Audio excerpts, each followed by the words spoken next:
It is a very busy news day. I'm Justin Michaels. Let's get right to the breaking news out of Boston, where police and prosecutors just announced they're charging Edwin Alamany with the murder of Amy Lord. Our Julie Lonchek is live from the Suffolk County District Attorney's Office, where that announcement was just made. And Julie, this is news many suspected, and the Lord family says they're relieved to hear. They are indeed, Justin. Now, Julie, something else we learned, not only that DNA, but also people there in Southie, people that may have seen something, actual civilian testimony, helped them move in this direction. Right. South Boston residents have... All right, Julie Lonchek live for us in downtown Boston following the latest. And we are learning more today about the prisoner accused in yesterday's shooting at Mass Eye and Ear in Boston. Police say Raymond Wallace was being taken to an appointment there when he tried to grab a sheriff deputy's gun. The gun did go off in the holster, hitting that deputy in the leg. The other deputy shot Wallace in the chest, critically wounding him. He was being held on armed robbery charges from back in 2011 and was recently moved from Essex County to Cambridge because what officials call enemy issues. And today, as the investigation gets into full swing, Mass Eye and Ear says they are cooperating fully. It was a terrifying scene at the Mass Eye and Ear Infirmary. This is all under investigation now by the Suffolk County District Attorney's Office. All right, we will continue to follow the investigation into this shooting for you and bring you the very latest as we learn it right here on NECN.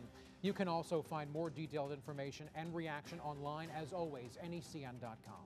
Rhode Island now has its first married same-sex couples. Gay marriage became legal just after midnight in Rhode Island, as well as in Minnesota, and officials started issuing licenses in Rhode Island as soon as offices opened this morning at 8:30. 13 states now allow same-sex marriage, including all 6 New England states. All right, Nellie, it's time for me to take a break, a little bit of a breath. It has been a busy news day, but for you, it's an easy forecast because it's a lovely day outside. Oh, it's a lovely day.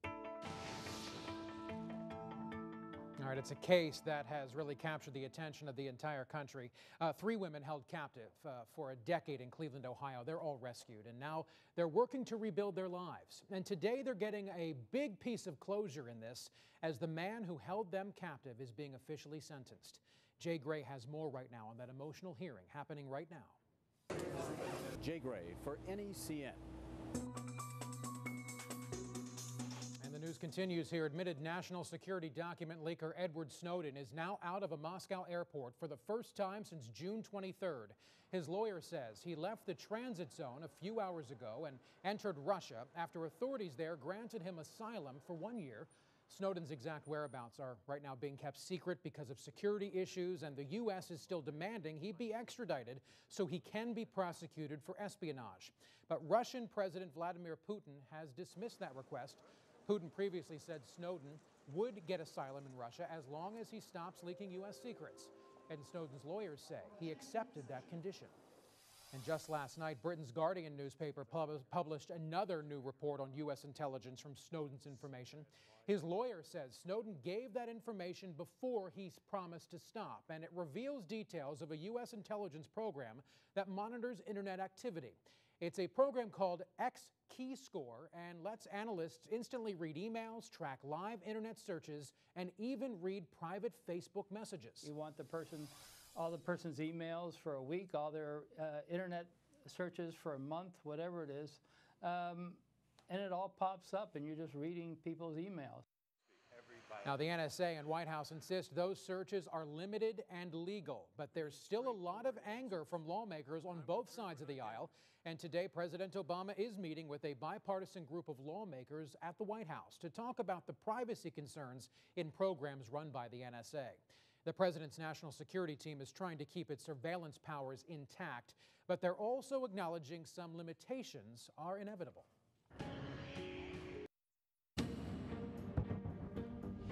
To the James Whitey Bulger trial now. New pictures the defense in the Bulger case submitted last night as possible evidence could be providing a clue as to whether James Whitey Bulger might actually testify.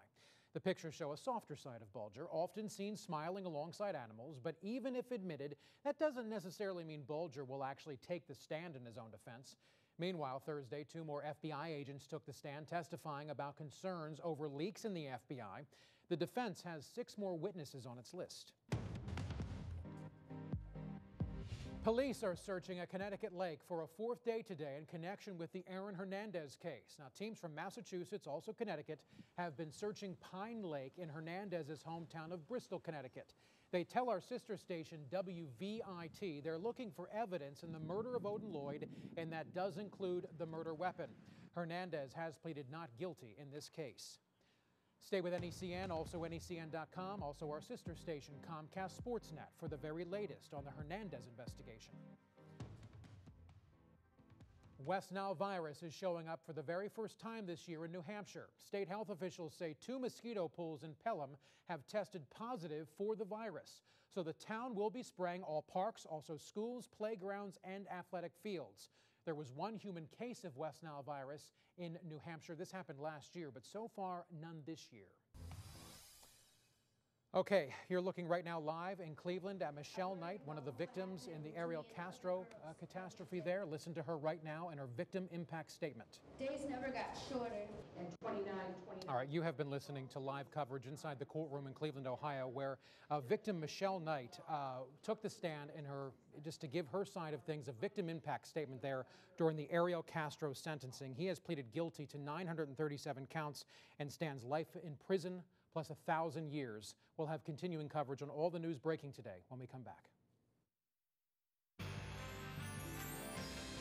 All right, so in sports now, Major League Baseball is threatening to ban Alex Rodriguez from baseball for the rest of his life. The Associated Press is quoting a person familiar with the discussions as saying the league could take that action unless A-Rod agrees not to fight a lengthy suspension for his role in baseball's latest drug scandal. Now, he's linked to the Biogenesis Clinic, accused of distributing performance-enhancing drugs. The league reportedly claims they lied about his involvement and tried to disrupt their investigation. And after 15 innings and more than 5 hours, the Red Sox are finally back in first place. Some good news. Stephen Drew singled home Dustin Pedroia with the bases loaded to score that victory. The win was the Sox' 10th walk-off of the season, with the Sox taking this one 5-4. Ryan Dempster goes on for Boston tonight. He'll be the final tonight. And the newest addition in the team will be at Fenway at tonight's game. Right-handed pitcher Jake Peavy, he reports today. He's expected to take the mound Saturday. And the club acquired the 2007 Cy Young winner from the Chicago White Sox in a 3-team deal on Tuesday night that also sent shortstop Jose Iglesias to the Detroit Tigers. As always, stay with NECN. We'll update you throughout the afternoon on all the top stories, and there are plenty of them. And starting at 4, much more reaction to today's announcement by investigators in the Amy Lord murder investigation in Boston. Plus a look at why more and more teens are delaying getting their driver's licenses. All right, so here it is. You're going to take a look at this sign, a misspelled sign in Auburn, California. It's getting a lot of attention right now across the whole country. It reads, "Please slow drively."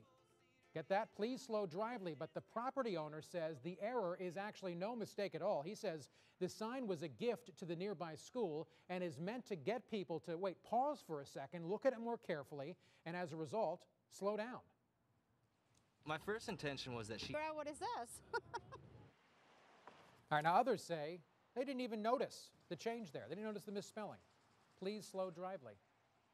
There you have it from California. There's more news coming up here. You're watching NECN, New England's news station.